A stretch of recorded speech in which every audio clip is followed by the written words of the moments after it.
सभी को नमस्कार। मैं रमन शर्मा आप सभी का अपने YouTube चैनल पर स्वागत करता हूं।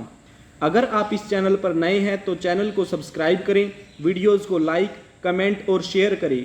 हमारा उद्देश्य समाज के उन नौजवान साथियों को मुफ्त शिक्षा उपलब्ध करवाना है जो आर्थिक तंगी या अन्य किसी पारिवारिक समस्या के कारण कोचिंग नहीं ले पा रहे हैं। आज हम 1857 की क्रांति के बारे में बात करेंगे। तो इस टॉपिक से संबंधित जितने भी क्वेश्चन एग्जाम के लिए इंपॉर्टेंट बनते हैं उन सभी प्रश्नों पर चर्चा करेंगे, तो वीडियो के अंत तक जरूर बने रहिए। चलिए शुरुआत करते हैं। 1857 की क्रांति। सबसे पहला क्वेश्चन, 1857 की क्रांति के समय भारत का गवर्नर जनरल कौन था? लॉर्ड कैनिंग था। नेक्स्ट, 1857 की क्रांति के समय इंग्लैंड का प्रधानमंत्री कौन था? पार्मस्टेन था। और यह किस पार्टी से संबंधित था? लिबरल पार्टी से। नेक्स्ट, 1857 की क्रांति का प्रमुख व तात्कालिक कारण क्या था? चर्बी वाले कारतूस। कारण तो बहुत थे लेकिन उस समय जो प्रमुख कारण था वो थे चर्बी वाले कारतूस। तो चलिए चर्बी वाले कारतूस के बारे में जानते हैं। 1856 में अंग्रेजों ने पुरानी बंदूक ब्राउन बेस के स्थान पर नई एनफील्ड राइफल को प्रयोग करने का निर्णय लिया। तो क्वेश्चन पूछा जाएगा कि चर्बी वाले कारतूस से पहले कौन सी बंदूक का इस्तेमाल किया जाता था? ब्राउन बेस का इस्तेमाल किया जाता था।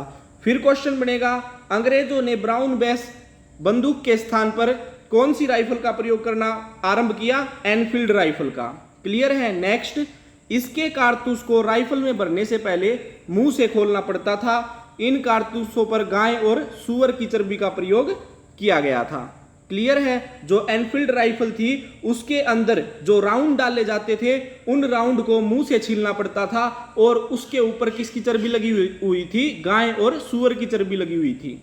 नेक्स्ट, 29 मार्च 1857 को बैरकपुर छावनी में मंगल पांडे ने चर्बी युक्त कारतूसों को मुंह से काटने से स्पष्ट मना कर दिया। तो क्वेश्चन बनेगा, मंगल पांडे ने किस छावनी में विद्रोह किया था? बैरकपुर छावनी में। फिर क्वेश्चन बनेगा, मंगल पांडे ने बैरकपुर छावनी में कब विद्रोह किया था? 29 मार्च 1857 को। क्लियर है। नेक्स्ट आगे बढ़ते हैं। मंगल पांडे 34वीं बंगाल नेटिव इन्फेंट्री में सिपाही के पद पर नियुक्त थे। तो क्वेश्चन बनेगा, मंगल पांडे किस सेना के किस इन्फेंट्री में कार्यरत थे? 34वीं बंगाल नेटिव इन्फेंट्री में कार्यरत थे। नेक्स्ट, मंगल पांडे ने लेफ्टिनेंट बाग व मेजर हमूसन को गोली मारकर हत्या कर दी। तो क्वेश्चन बनेगा, मंगल पांडे ने किन अंग्रेज अधिकारियों की हत्या की थी? लेफ्टिनेंट बाग और मेजर हमूसन की। क्लियर है। नेक्स्ट, मंगल पांडे को फांसी कब दी गई? 8 अप्रैल 1857 को। और फांसी पर चढ़ने से पहले मंगल पांडे ने एक नारा दिया था। वो नारा क्या था? हल्ला बोल का नारा। क्लियर है। नेक्स्ट आगे बढ़ते हैं। मार्च 1857 में बहरामपुर की 19वीं नेटिव इन्फेंट्री को विघटित कर दिया गया। क्वेश्चन बनेगा, बहरामपुर की किस इन्फेंट्री को विघटित किया गया था? 19वीं नेटिव इन्फेंट्री को। कब? मार्च 1857 में। क्यों किया गया था? क्योंकि सिपाहियों ने एनफील्ड राइफल का प्रयोग करने से मना कर दिया था। नेक्स्ट, 9 मार्च 1857 को उड़ी के घुड़सवार रेजिमेंट के 85 सैनिकों को मुअत्तल कर 10 वर्ष की सजा दी गई थी। क्लियर है। नेक्स्ट, 1857 की क्रांति की शुरुआत 10 मई 1857 को मेरठ में पैदल टुकड़ी 20वीं नेटिव इन्फेंट्री ने की। तो क्वेश्चन बनेगा, 1857 की क्रांति की शुरुआत कब हुई? 10 मई 1857 को हुई थी। फिर क्वेश्चन बनेगा, 1857 की क्रांति की शुरुआत कहाँ से हुई थी? मेरठ से हुई थी। फिर क्वेश्चन बनेगा, मेरठ में 10 मई 1857 को 1857 की क्रांति की शुरुआत किस इन्फेंट्री ने की थी? पैदल टुकड़ी 20वीं नेटिव इन्फेंट्री ने की थी। क्लियर है। नेक्स्ट, मेरठ में सैनिकों का नेतृत्व किसने किया था? बख्त खान ने किया था। नेक्स्ट आगे बढ़ते हैं। मेरठ से विद्रोही सैनिकों ने दिल्ली मार्च कर 11 मई 1857 को बहादुर शाह जफर को भारत का बादशाह घोषित किया? तो क्वेश्चन बनेगा कि विद्रोहियों ने कब बहादुर शाह जफर को भारत का बादशाह घोषित किया था? 11 मई 1857 को। क्लियर है? जब ये विद्रोही दिल्ली पहुंचे तो इन्होंने दिल्ली पहुंचकर बहादुर शाह जफर को भारत का बादशाह घोषित किया और उसके नेतृत्व में पूरे भारत के अंदर क्रांति करने का विचार किया। तो 1857 की क्रांति का केंद्रीय नेतृत्वकर्ता कौन था? बहादुर शाह जफर था। नेक्स्ट, दिल्ली में विद्रोह का नेतृत्व किसने किया? बहादुर शाह जफर व बख्त खान ने किया। नेक्स्ट, बहादुर शाह जफर की पत्नी का क्या नाम था? जीनत महल था। जीनत महल ने बहादुर शाह जफर को धोखा दिया। कैसे दिया? इसने अंग्रेजों को जितनी भी इंफॉर्मेशन होती थी, जितनी भी खुफिया जानकारी थी, वो जीनत महल अंग्रेजों को प्रदान करती थी। तो बहादुर शाह जफर की पत्नी जीनत महल संदेशवाहक के रूप में अंग्रेजों की सहायता कर रही थी। क्लियर है? नेक्स्ट आगे बढ़ते हैं। इसीलिए कहा गया कि घर का भेदी लंका ढाए। तो जीनत महल ने जितनी भी इंपॉर्टेंट जानकारियां थी वो अंग्रेजों को बता दी। इस कारण अंग्रेज उनकी चालों को पहले ही समझ जाते थे। तो इस प्रकार बहादुर शाह जफर को अंग्रेजों ने कहां पर पकड़ा? हुमायूं के मकबरे से पकड़ा था। क्लियर है? नेक्स्ट आगे बढ़ते हैं। दिल्ली में विद्रोह को दबाने के लिए निकलसन व हडसन को भेजा गया। तो क्वेश्चन बनेगा, अंग्रेजों ने दिल्ली में विद्रोह को दबाने के लिए किसको भेजा था? निकलसन व हडसन को भेजा था। इस विद्रोह को दबाने के कार्य के अंतर्गत निकलसन मारा गया था। क्लियर है? नेक्स्ट क्वेश्चन बनेगा, दिल्ली में विद्रोह का दमन किसने किया? हडसन ने किया था। नेक्स्ट, लेफ्टिनेंट हडसन ने जीवन बख्त को छोड़कर बहादुर शाह जफर के सभी पुत्रों को गोली मार दी थी। क्लियर है? तो क्वेश्चन बनेगा, लेफ्टिनेंट हडसन ने बहादुर शाह जफर के किस पुत्र को छोड़ दिया था जिंदा? वो था जीवन बख्त। नेक्स्ट, कानपुर में विद्रोह का नेतृत्व किसने किया था? नाना साहब व तात्या टोपे ने किया था। नाना साहब का वास्तविक नाम क्या था? धुंधुपंत था। नेक्स्ट आगे बढ़ते हैं। नाना साहब के विश्वस्त सेवक कौन कौन थे? तात्या टोपे और अजीमुल्ला खान। तात्या टोपे का वास्तविक नाम क्या था? रामचंद्र पांडुरंग। तात्या टोपे को किसने पकड़वाया था? सिंधिया के सामंत मान सिंह ने धोखा देकर पकड़वाया था। किसको? तात्या टोपे को।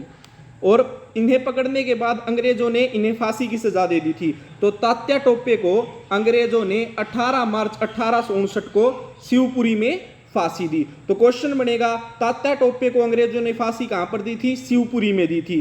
कब दी थी? 18 मार्च 1859 को। नेक्स्ट, कानपुर में विद्रोह का दमन किसने किया? कोलिन कैंपवेल ने किया था। नेक्स्ट आगे बढ़ते हैं।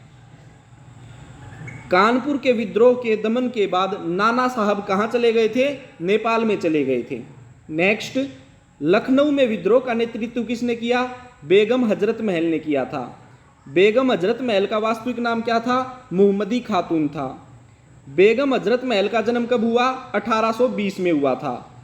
बेगम हजरत महल की मृत्यु कब हुई? 1879 में। कहां पर हुई थी? नेपाल में। नेक्स्ट, बेगम हजरत महल को कहां पर दफनाया गया था? काठमांडू की जामा मस्जिद मैदान में दफनाया गया था। काठमांडू कहाँ है? नेपाल में। नेपाल की राजधानी काठमांडू है। क्लियर है? नेक्स्ट आगे बढ़ते हैं।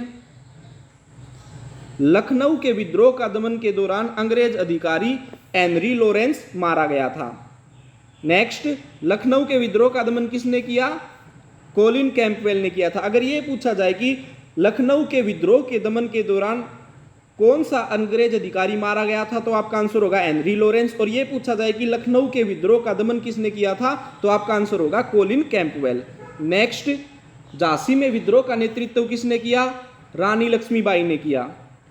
झांसी के विद्रोह का दमन किसने किया था? जनरल यूरोज ने किया था।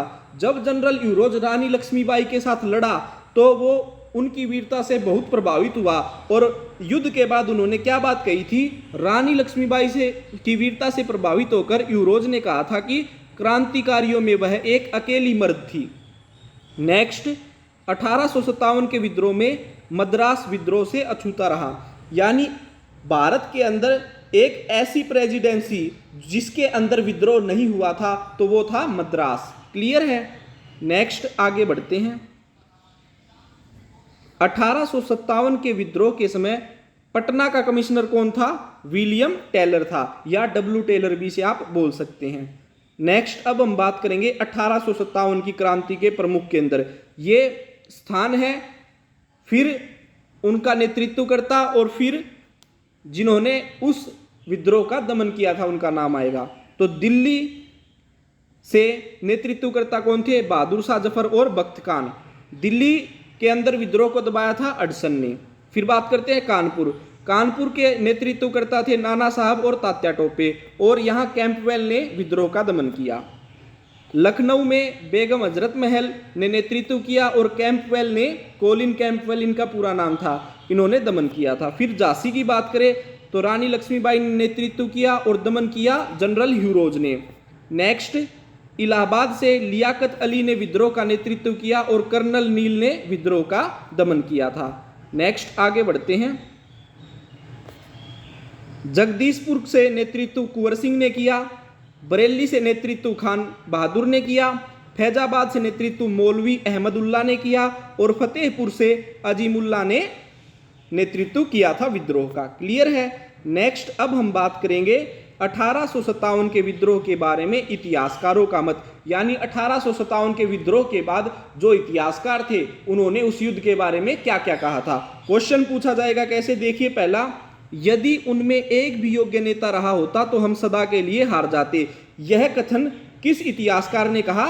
जॉन लॉरेंस ने कहा था। क्लियर है। नेक्स्ट, यह पूर्णतया सिपाही विद्रोह था, यह किसने कहा? जॉन लॉरेंस और सीले ने कहा था। क्लियर है। नेक्स्ट आगे बढ़ते हैं। यह भारत का प्रथम स्वतंत्रता संग्राम था, यह शब्द किसने कहे? वी.डी. सावरकर ने कहे थे। नेक्स्ट, यह राष्ट्रीय विद्रोह था, यह किसके शब्द थे? डिजरायली के।